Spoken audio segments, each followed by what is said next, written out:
super pumped about our guest that we have on today. I can honestly say he's a friend, he's a partner, he's been a mentor in certain situations. So I'm super excited to bring on Fernell Hogan, the founder of Here for Good Texas. He's doing a lot of good things to help support communities in need. I'm just trying to be the person that wasn't there for me in my upbringing. Areas I needed help, I wish I would have needed help. I'm just trying to fill those voids in our communities. This kind of new wave of digital education and how it can be an immersive experience where we can really get kids to have a dream, have a vision, Mhm. something that continues to stretch their mind, and it's by exposing them to those types of things, right? We got to find a way to take the fear out of finance. And I think an important part is the parents. The conversations have to start at home. There's a lot of parents who like to live their dreams through their kids. Mm. They Mm. want their kids to be where they thought they was going to be. We want to have a dream school or a vision school that we put in place for children. Financial literacy, it's not sexy. No one wants to Mm. talk about it. Welcome back, everybody on Yeah. LinkedIn. We are here for our second edition of Finance Mm. First. Finance First, our series. Derek and I chose to put on because we wanted to make sure that for this month of April, for Financial Literacy Month, that you were getting the information and the resources that you need to make sure that your children, the people around you, are getting the proper financial education, right? So we're taking this time out this month to introduce you to some awesome people that have the resources, that have the vision, that are helping move the financial literacy movement and financial education movement forward. And so we're back again to give you another one. I'll toss it over to Derek. Derek, how's your Thursday going so far, man? So far, so good, man. I'm excited to be here with the audience, and man, I'm super pumped about our guest that we have on today. I can honestly say he's a friend, he's a partner, he's been a mentor in certain situations. So I'm super excited to bring on Fernell Hogan, the founder of Here for Good Texas. He's doing a lot of good things to help support communities in need, and so Fernell, welcome, and I love to just start off tell the folks who Fernell Hogan is. Who Fernell Hogan is? Well, Fernell Hogan is a social entrepreneur, uh, community focused, improve empowerment specialist. Man, I'm like love that. I'm a That's a social mouthful. genius. Now. A social genius. I love that. That's a mouthful. We got to get that printed up on a business Yep. card somewhere. No, So man, so it's just basic about. I just look at. I'm just trying to be the person that wasn't there for me in my mm, upbringing. Areas I needed help, I wish I would have needed help. I'm just trying to fill those voids in our communities. trying to fill those voids. So what kind of voids are in our communities? What kind of things are you working on? Well, basically, I'm working on right now. We're focused on STEM programming. Focused on financial literacy training, of course. We're based on career exploration, mentoring and tutoring, and specialized art programs. Okay. So what community is it just your local community that you're focused on right now? So like kind of what's your vision for what the work that you're doing? Well, the vision for Here for Good Texas, we're actually using the local community as a blueprint. We're bringing all the resources there and making a scalable program that we can duplicate the communities across Texas, across the nation, basically. But mainly, yeah, it's starting out as a local initiative. Like I said, just to get all the kinks and knots out of it, and so we can make it scalable. Similar How like a McDonald's, get the processing Mm, systems in place, and we can put it anywhere in America. that is key, right? mm. Being able to duplicate, that's big. That's big vision, right? How That did you that's get started in this work for now? Like how did you get fall into this, education, financial education, STEM, helping the community side of things? I think it all was ignited from me, my parents' side, as when my kids was going through school. Mhm. You have a firsthand experience on what is and what isn't offered in the schools. Mhm. So as I went through those journeys, I started trying to plug the voids and plug those holes up. Where the school can't do everything. So we as parents in the community, I figured our part to we had to do our part to get things done. Yeah, And that's that's what huge. basically started it. It basically started like a mindset thing, for my own son. Because like Mm. at 10 years old, I raised my son to be an athlete up to 10 years old, and I realized it wasn't for him. So so I sit back, I sat him down. I said, man, pick what you want to do. So he chose musical theater. So we figured out what's the end goal for musical theater, which was Broadway. Mm. Mm. So at 10 years old, we made this plan for him to get to Broadway. And as of today, he's on his third Broadway show. And it Wow. made me look That's like, as a amazing. parent, I'm like, man, if I instill this anything is possible mentality into him, you know, can I duplicate this into other kids, make it a system where Yeah, we can work on their self-esteem, help them identify what they want to do early, and then we just put the tools and resources in place to help them achieve their goals along the way. that's I so love that. important. That's Very so important. important. Like giving kids that vision. That vision, man. One of the visions that we've talked about in for United Agency for our company is that we want to have a dream school or a vision school that we put in place for children. Now, Derek and I talked a little bit about this Hmm. maybe being in the Uh, metaverse, right? Or putting this into someplace digitally. Oh, I think we might have lost Fernell We for a lost him. second. That's okay. He'll come back in. Uh, there, he'll come back in. But either way, All right, we can talk about our I metaverse know we can vision. talk about the vision, right? But yeah, so like again, and Fernell will jump back in when he comes. Here he is. But just having that vision, Fernell, we were just reiterating that having that vision and giving a child that vision is important. It's something that Mhm. we want to be able to do. And Derek and I talked about it potentially this being in the metaverse or something where it is, this kind of new wave of digital education and how it can be an immersive experience where we can really get kids to have a dream, have a vision, Mhm. something that continues to stretch their mind. And it's by exposing them to those types of things, right? yes, and it has to be a segmented program, though. You have to be able to have something to support the parents as well. Yeah. Because there's nothing like you trying to instill something in the kid and the parents fighting Mhm. you, combating your efforts. So Yeah. you have to have inclusive programming that everyone is covered, so everyone is on the same page. Yeah. I That's want to. I kind of want to go back a little bit for now. I think that's amazing. The story that you just shared about your son, how he was on the path to becoming an athlete, and then you guys took a turn and went in a different direction. Were there any challenges that came with that? Because I know in the communities that I grew up in, it was all about sports. That was our ticket out of the hood. Either basketball or football, and you guys went in a totally different direction. What was that like? You got to realize sometimes you got to break the cycle. Sometimes what I experienced on that field was a lot of kids being pressured. You know, there's a lot of parents who like to live their dreams through their kids. Mm, You know, they Mm, want their kids to be where they thought they was going to be. yeah, I don't think like that. But that's something we have to overcome.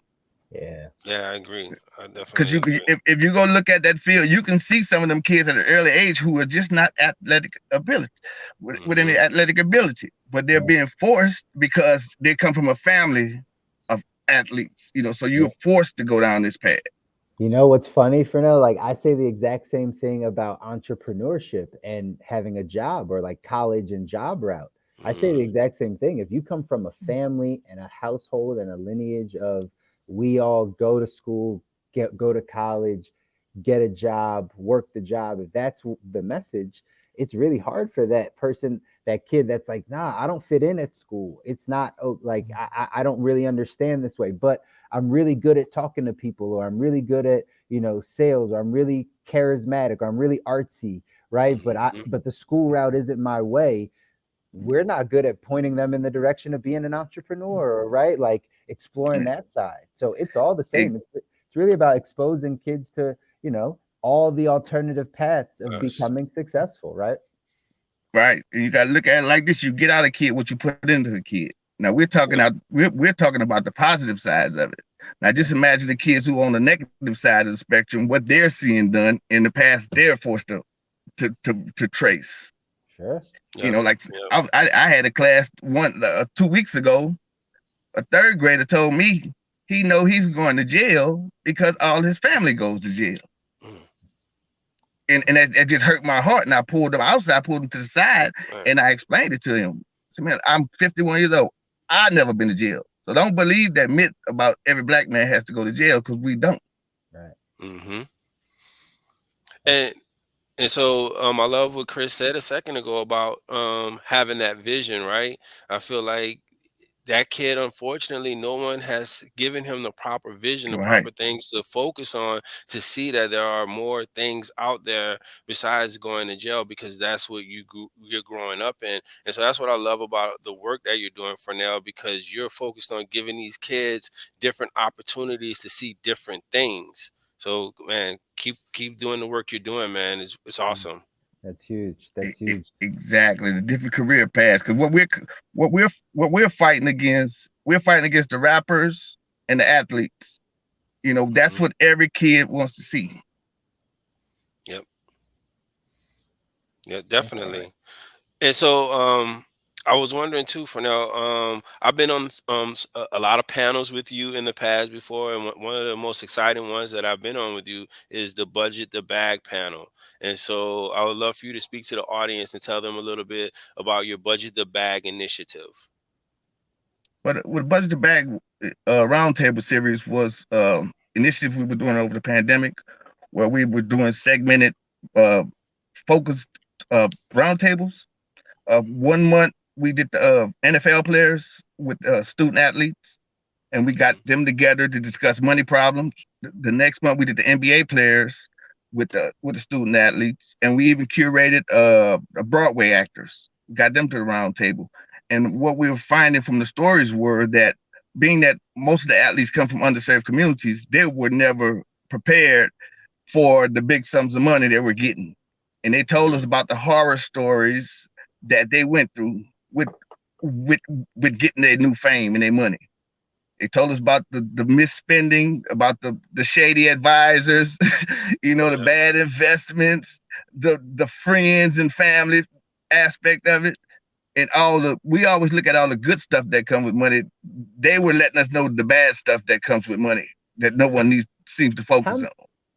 how did that resonate with the youth? Like, how did that affect the kids? Do you think they understood it? Do you think it kind of went over their head? How do you think they got that message? No, a lot of them were getting it, and a lot of them were changing their mindset.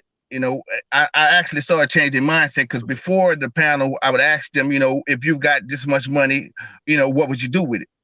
And Mm, then you would get their answers, and Hmm. then after the panel, you go back and do that same assessment and see where their mindset had changed, different things, right? Like that. you know. So that's where I was gauging the impact from. Plus, I was also getting them to the perspective where not every one of them are going to make it on nobody football field, anybody basketball field. I mean, basketball court. Mhm. Hmm. But I want you all to focus on all the career paths that's available through the sports industry. You might not be able to be on the field, but you can be making a good income in the sports industry, Sure. with the Yeah. with the back office jobs. Yeah. And you're also diving into more STEM work also, so that gets them into, right, the sciences and Hmm. especially the technology space, Exactly. right? Yep. Exactly. So that's the whole thing, is trying to get everything bundled under STEAM. I'm even trying to roll the financial literacy aspect under the mathematics part of STEAM. Mm, So when you Definitely. go Yep. into the schools, you don't have to say STEAM and financial literacy. Okay, we have the STEAM programming, and this is everything that's included in it. yeah. So, is that the path that you're trying to go through with Here for Good Texas, working with the schools, or is it working with community leaders? It's a mixture of both, because you have to synergize everyone's efforts. What I really do, I get the business owners. I'm trying to make corporate dollars meet community needs. Mhm. So I have to work both sides of the field just to synergize, bring everything together, which is what social enterprise is really about.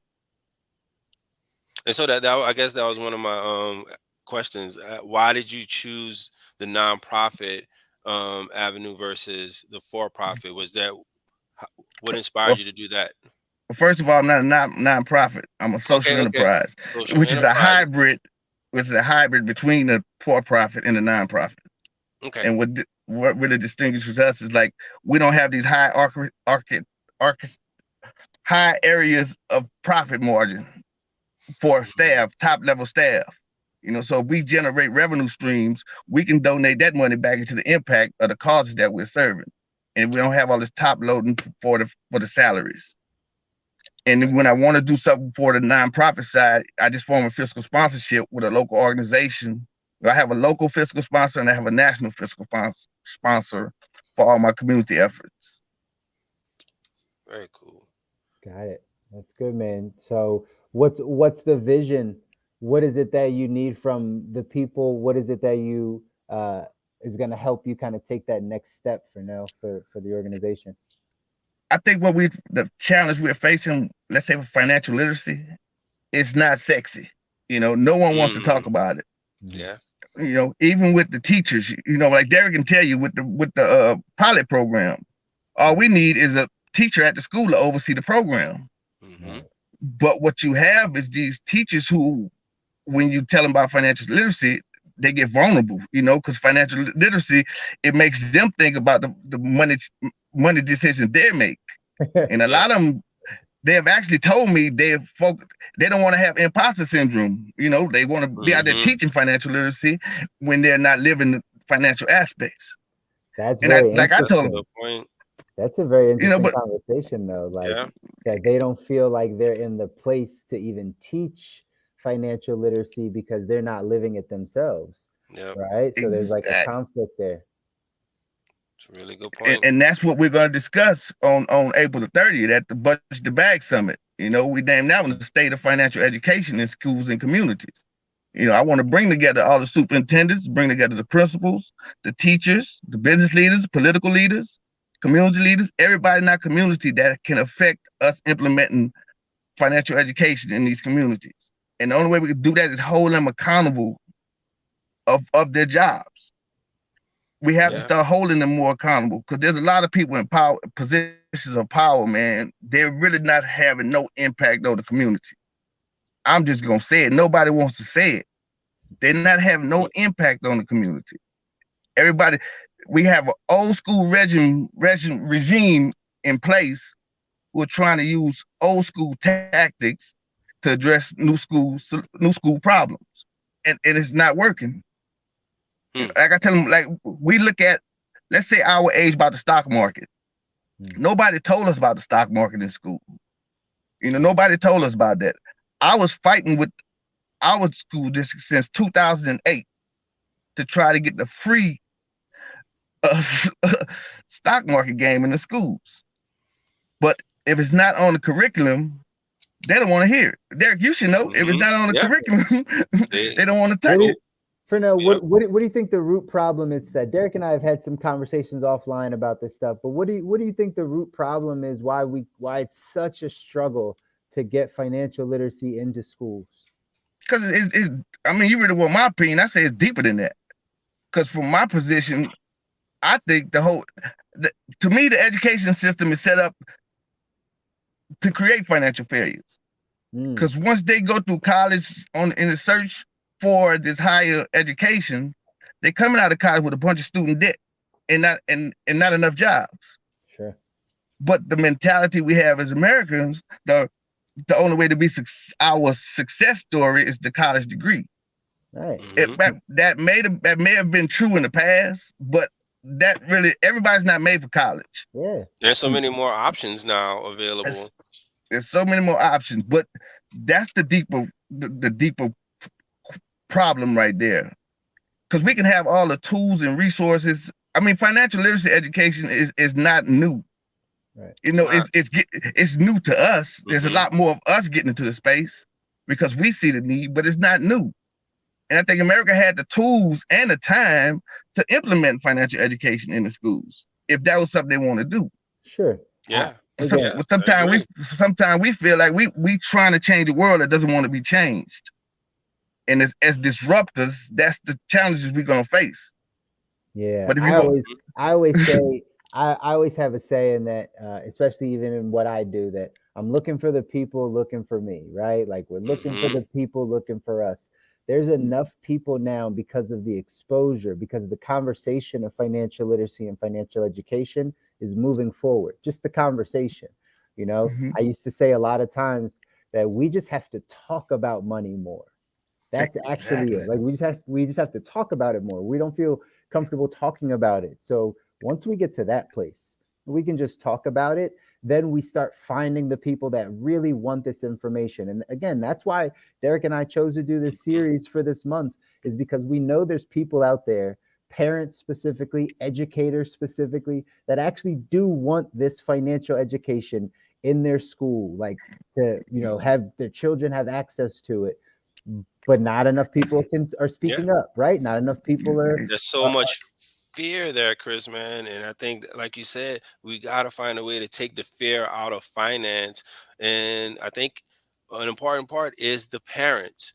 The conversations happen. So I've heard you mention Fernell, the parents a lot while you were talking today. And so I think they are the key, man, to making sure that they feel comfortable having these conversations. And then, like you guys said, even with the teachers need to feel comfortable. And so they need tools and resources and different things like what you're doing. And I love how you're starting the conversation to kind of get the ball rolling and getting these people together so that we can find a path forward together. And so I love that about the work that you're doing, man. Exactly. It's all about awareness and access. We have to raise the awareness on the tools that's being offered, and we Hmm. have to make sure that the community is able to access it. That's why in in my target area, I've identified all the engagement points. I've identified all the schools, the libraries, any way that I know that the community can receive information. Like just recently, I formed a partnership with the Parks and Recreation Department. Okay. And so we got 19 parks that he managed that we're going to be able to deliver programming over the summer. Awesome. So it's just So about getting that engagement out. so my question is, so as far as the work you're doing, is there anything you think our LinkedIn live audience can do to kind of help support the work that you're doing? Yeah, they can just get loud about financial literacy. We have our Loud campaign started, which is lessons on understanding dollars. Chris, you participate in the Loud campaign.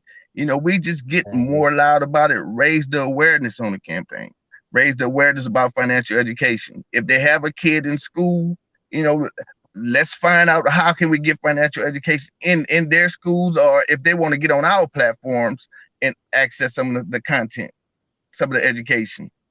But that's just it. Just being more aware of it. And if business owners have a organization in their in their community, support that organization that's focused on financial literacy. Yeah, Mhm. and yeah, guys. For Like I that. mean, Fernell's down in Houston, Texas, right? So anybody that's in that area, feel free to connect with him and Mhm. support the organization. He's gonna have, and you're here on LinkedIn as well, Fernell. So like I know that you're talking about the upcoming events. When is that budget the bag? That's coming up the end of this month, correct? Yes, that's coming up the end of this month, and we're doing our financial fun fest in the community on the 23rd. There we go. Right. So we So have it. We connected with some financial partners, some of the financial institutions in the areas. I'm going to be highlighting all the programs from our network of financial leaders. Because I'm bringing all of y'all to my community. I love okay. that. Come to my hood, all y'all. Yeah. I love that. That's it. We're there. Y'all come to We're my hood, then we gonna take it and we gonna bring it to y'all hood. there. That's So right. Yeah, for now, I also wanted to ask you before we head out of here, what is the best piece of financial advice you've ever received personally, and, who gave it to you? personally, mine was a heart aching story. Mine was more business related, Okay. and it was because I had a thriving business. I had like over 300 retail stores with my product. I had a clothing line, and then I morally outgrew the clothing line. Let's say per se, Hmm. but due to my lack of financial literacy knowledge, I didn't know I could sell a business. Mm. I didn't know I could add value to my business and sell a business. Mm. And once I found out, I got a mentor years later, and we went through the numbers that I was doing, and he was like, "What in the hell did you do?" you know, he was like, "What the hell did you do?" Because he had valued my business at about $10 million at the time. He said, Wow. "If I had kept going, yeah, because the only competition I had was FUBU. Mm. That's how far ahead I was. I was doing import export way before my time. Oh, Had my wow. own jeans, my own sweatsuits. I had two retail stores, but That's I amazing. didn't know I could sell my business. Yeah, it chokes me up at times, but but that was it. That's the one that really got me. Hmm. Man, I bet you learned a lot from that experience, you man. listen. Oh, There's no such thing as failures. There's Yeah. just lessons. that was a lesson. I take that L and made it turn into a lesson. That's Yep. right. Yep. That's right. So all the businesses we build now, we build with our exit strategy. That's You right. Hmm. start from your exit strategy, then you reverse engineer it. Yep. Yep. That's the And way. so I can see now why you have that passion for financial literacy because of your experience. Because you feel like because of the lack of it, you feel like if you had it, sounds like you'd have made different choices. And so I just Oh like the fact yeah, that you are trying to give back to other people to make sure that they're not in that same position that you were in. So e- e- it makes exactly. sense. I even made a concept out with my own name. It's helping others get access now. That's Hogan. Mm. That's my There we go. Others get access now. There we go. Listen, it's it's that needs more to than go a on. name. Hey, that needs to go on a Yes, billboard somewhere. For now, you got to put Hogan. that on a billboard Mhm. somewhere. That's And good. that's the Hogan Venture Group right there. That's the empire right there. There we Helping go. others get access now. There Yeah, we go. and We love it. that's all it's about, man. Just getting that access. And like I say, just being the person that wasn't there for us. Because I think as adults, I mean, if I think it's real selfish of us if we sit back and let the next generation go through the same problems we went Mm, through. Hmm. exactly.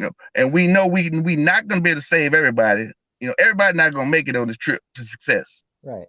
Yeah, right. So we need to be focused on the ones who want to make it. Hmm. Because a lot of times, I think in society we put more focus on the negative side than we do on the positive side. They'll put a child on TV who going to jail before they put somebody on TV who got a scholarship. Right. Yeah, Right. I've witnessed that. You're right. That's it. So We could change it. We can change it. You're obviously, moving changing the narrative, helping the community get this education that they need. So that's why we want to highlight you and all the work that you're doing for and, Nelson. and, and, Keep it up, and man. and one more thing, I want to let you guys know. Next month is Teen Self-Esteem Month. Okay. Okay. What we were talking about. So that's going to be the big focus next week. We're going to launch the Anything Is Possible campaign again, relaunch the Anything Is Possible campaign, because we want to create forward thinkers and get these kids to dream again. That's right. Mm, Let them dream again. That's right. that's Kids, right. kids, kids deserve to dream, and they deserve to dream big. And we got to keep their minds expanding. So, man, good stuff. Good Yeah. stuff. For no, we appreciate you. We appreciate the work you're doing. We appreciate you taking time to even jump on and talk to this LinkedIn audience. And yeah, everybody that's out there listening, you're in the Houston area, connect with Fernell, find out how you can support. This would be amazing to continue to grow. Just like you Yes. said, Fernell, have a system where this can grow to all different types of cities, but we got to start it somewhere and keep this And thing Yep. going. that's the whole goal right there. Like we got arms everywhere right now. Like we got a very extensive. We have a global financial literacy network. Yes. We can say that we actually have a global financial literacy network. So when we talk about we thinking global, no, we actually have reaches in global areas. Hmm. There we go. Yep. Love it, Good, man. good stuff. Big vision equal big rewards, man. That's the way the game go, right? That's Amen. right. That's Yes. right. That's right. So, again, another great conversation. We appreciate you, Fernell, jumping on our Finance First Money series here on LinkedIn.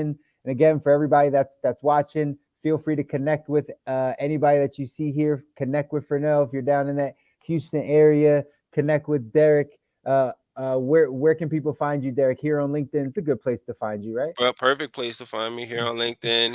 You can check me out on Twitter at Seedling or at iMar Learning, or just visit us at seedling.com. and you can learn all about the work we're doing. Fernell, one of our partners, helping us grow our financial literacy brand so that we can help more and more teens and their families.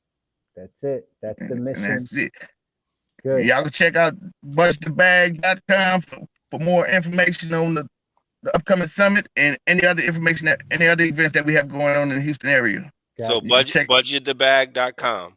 budgetthebag.com. You All can right. check out hereforgoodtx.com as well. Here for good. TX. TX, TX. Texas. Everything's bigger in Texas. You do it big. Everything's big in Texas. That's right. That's right, guys. So Just trying to get you here, Chris. I know. Listen, eventually, it looks like Fernell logged off, so we'll log off. Hey, we're coming back in next Tuesday with another Finance First series. Hopefully, lock it in your calendars and check in with us on Tuesday. All right. All right. Take care, guys. Boom.